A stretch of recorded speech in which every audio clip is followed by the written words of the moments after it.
700 Club Canada, and welcome, Ken. It's nice to have you here. It's great to be here. We got a week ahead of us that you do not want to miss, like every day, right, Ken? Every day. He's bringing the goods, and what's on this table behind me is Freedom Session.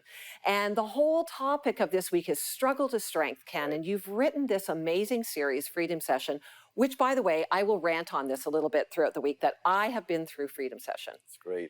And honestly, it was so transformational in my life. So I want to start with a thank you. You're welcome.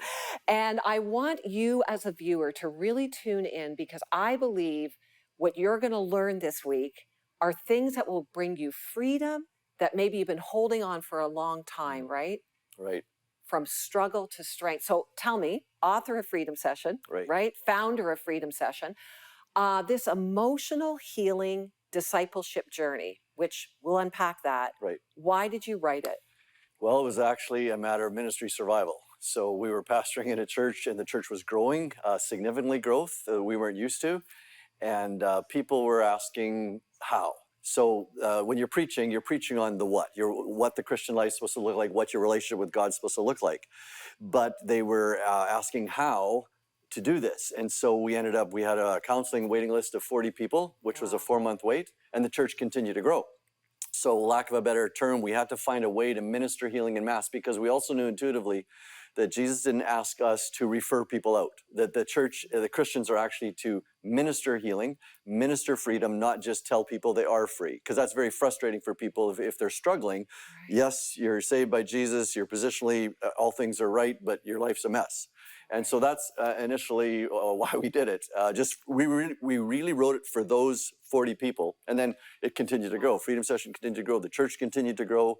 Other churches began to ask for our materials, and so we ended up having to publish it in 1993, I guess. Wow. No, 2003. 2003. Okay, 2003. Don't age yourself that quickly. Right. Yeah. And yes, so that's why we wrote it. You know, that's amazing. I think for me, as I look back in my journey in church, I'm sure for many watching, this question of, okay, I know maybe what to believe, and I believe it, right. But how do I actually work this out in my life? Yes. And as a human, we struggle. Right, for sure. Right? Yeah. So this is called an emotional healing discipleship journey.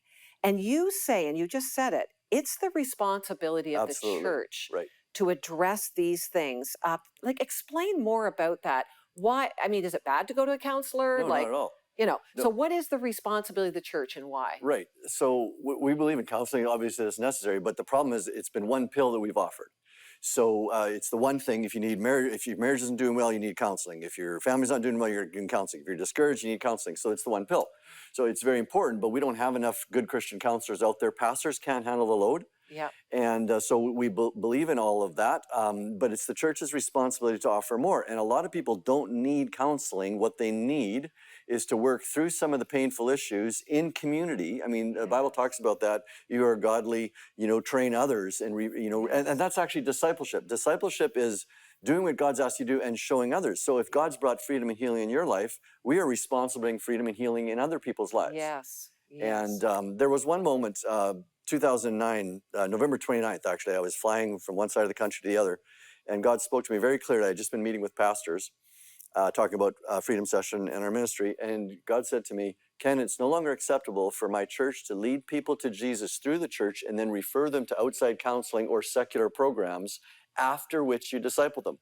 If you were ministering in an impoverished country, your gospel would have to include food, water, and the basics of hygiene, but you're not. You're ministering in North America, where one of my people's greatest needs is for emotional healing. Right. And so, therefore, healing has to be part of discipleship. Yes. It's hard to disciple broken people. Right. And I mean, as I'm listening to you, and of course, I've been through this, so I try not to give it all away right away, but you know what, this holistic approach to just encouraging people to follow Jesus with all of themselves. Right. And I do believe that happens in community. Right. We did Freedom Session with our Connect group in our home. Absolutely. In a small group. And I mean, I'm going to try not to get too emotional this week, because honestly, it was so powerful to change us. Right. But before we go on to some of the nuts and bolts of this, what is the difference between mental health and mental illness? Okay. Because I think we need to differentiate that. Totally. So mental health it's a spectrum, and everyone's talking about mental health right now, but there is a difference between mental health and mental illness.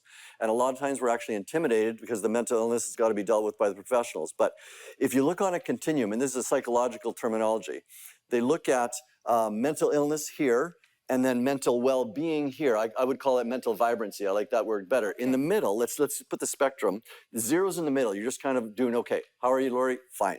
That's just in the zero, right? Yep.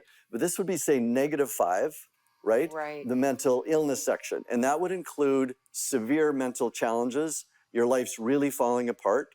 It could include depression, diagnosable mental disorders, Right. OCD, clinical depression, maybe extreme anxiety. So that would be the mental illness, right? Here, mental vibrancy, you've got a good relationship with yourself, with God and others. You feel healthy mentally, emotionally, and spiritually, and you've got a positive outlook on life. So it's a spectrum. Right. And so why we're intimidated, sometimes people use mental health and they think it's this mental illness. No, mental health is all about what the church should be. In fact, when Jesus says make disciples of all nations, he actually meant make healthy disciples of all peoples, right? Right. And so discipleship has to focus on mental health as well. That's everything in between. Right. So that's why I say that the church has a lot to offer. In fact, we probably have more to offer than anyone else, and we'll unpack that later, into the mental health issue. It's everything that happens in between. Yeah. And in a sense, our niche is sort of what happens between -3 hertz and then +3. Right. That's where we fit. But mental health is a continuum. Beautiful. And we've got a lot to offer. And I can tell you, Freedom Session has a lot to offer. Well, we're back with Ken Dyck, author, founder of Freedom Session International Ministries. Ken, let's get to the nuts and bolts. Thank you for talking about the differentiation between mental illness and this continuum of mental health, because we're really focusing on that. Every one of us can be healthier. Right. And you address this in lesson 1. It actually took my breath away as I watched the videos, as I went through the workbook, as I processed this with my small group, that we're all trying to cope with our pain. Right. We all have pain. We all have shame in our life, and we're trying to deal with it. And you suggest there's sort of 2 ways we deal with it, our pain and shame: either escape or try harder. Right. And these coping strategies are kind of, where we go, or maybe both and. Sure. Can you just unpack that? Tell us more about what you mean by escape and try harder, and as it relates to dealing with our pain. Sure. So let me back it up a little bit earlier to the little understanding of the human soul: mind, will, and emotions. So every one of us from conception, actually, even before we're capable of crafting a formal thought, has been seeking the answers to 3 questions. Am I loved? Am I important? And am I enough? Do I have what it takes? Right. When the answer to any of those questions is no, or we perceive it to be no, we will feel rejected. We will feel inadequate. And here's a universal truth: no one can sit in rejection. That's an emotion that we can't handle, that we're just not worthy, right? So we will try to do one of 2 things. We'll either try behaviors of escape, okay? And that would be withdrawal, isolation. That would be medicating our hearts because we can't handle this emotion, so we'll withdraw to drugs, alcohol, pornography, sex, food, whatever it is. We'll withdraw and escape that way. Or it can be blaming, so we'll escape and blame people. That's a way to withdraw. That's escape. We just don't want to feel that, so it's someone else's fault. Right. And there's a lot of people, obviously will take that route. But then there's this other route that we take. It's the try harder scale, right? It's the try harder. And because we don't feel enough, we feel inadequate or unloved, I will get that love. So I will do everything mom and dad asked, everything God asked, and we will, in that set of behaviors, there's things like the spiritual disciplines. I'll pray more, I'll read my Bible more, I'll memorize more. And then there's some people have the continual confession repentance. They're always confessing and asking for salvation, like I'm never enough, kind of like Nicodemus. Right. Did all these things. What do I need to do to inherit eternal life? Something's missing. Right. Right? And then there's good works. And this is something really challenging. Now, this set of behaviors looks better. It's affirmed, and it's probably less destructive. But if the motives are to get what I don't have, God's not impressed with that. First of all, there's no lasting fruit, and there's no reward for me, but there's also no healing for me, because I'll never be in. Even if I pull it off for a week or 2, then there's the pressure to keep it going. Right. And so that's really out of the same emptiness in our hearts Yeah. And so we'll take one of those two. And they're both destructive long term.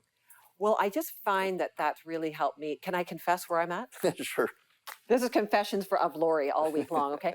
I found myself in the try harder category. I related to that of performance, Yes. of achievement. Right. And I realized that no matter how much I tried to get, in some ways, approval where I wasn't feeling that I was either noticed or approved of or affirmed of, that was the way I needed to operate in my life. And it falls apart.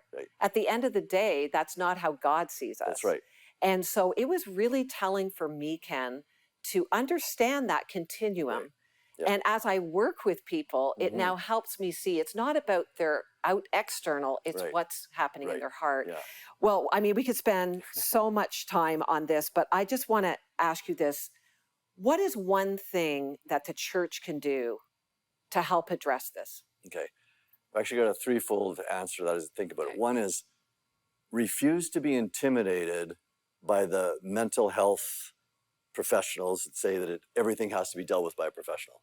I think that the church, we have to refuse to be intimidated. That's why the spectrum is helpful, right? Yes. Obviously, the extreme mental illness, yes, we need some professionals on that. There's so much more we can do. Secondly, we need to offer more than understanding. Because in the whole mental health, or people are just struggling, they're discouraged, they're depressed, they've got no hope, their marriage is falling apart, they got low self-esteem, or whatever the deal is, just to understand that about you doesn't actually help you. And I do believe, yes, we need to reduce the stigma of mental health, but I think we've come a long way. Of course, we can go further, but offer more than understanding. And third is try something, launch something that addresses it. A freedom session would be a great journey. I think it's a great journey. We've obviously poured our life into it, but in a sense, it doesn't matter so much what you offer, but offer something. Right. Just do it. It could be Anger to Intimacy. It could be any book that deals with emotional core, and offer it in community. Yes. And begin to believe that we actually have the answer. Jesus Christ actually will heal the human heart. Yes. And that in community, and just to believe that and step forward in faith, that's what the church can do. We've got to stop being intimidated. And also, lastly on that, embrace the whole mental health discussion as a huge opportunity for the church to offer the gospel. Right. In the areas people are living. That is it. Well, I can assure you, Freedom Session is a great resource. We have a free resource called Free Indeed. So we're working on this together. All you have to do is call us 1-855-759-0700. We're here to pray for you. And you can go to 700club.ca to find out more about Freedom Session. Ken's going to be right back. We'll see you in a bit.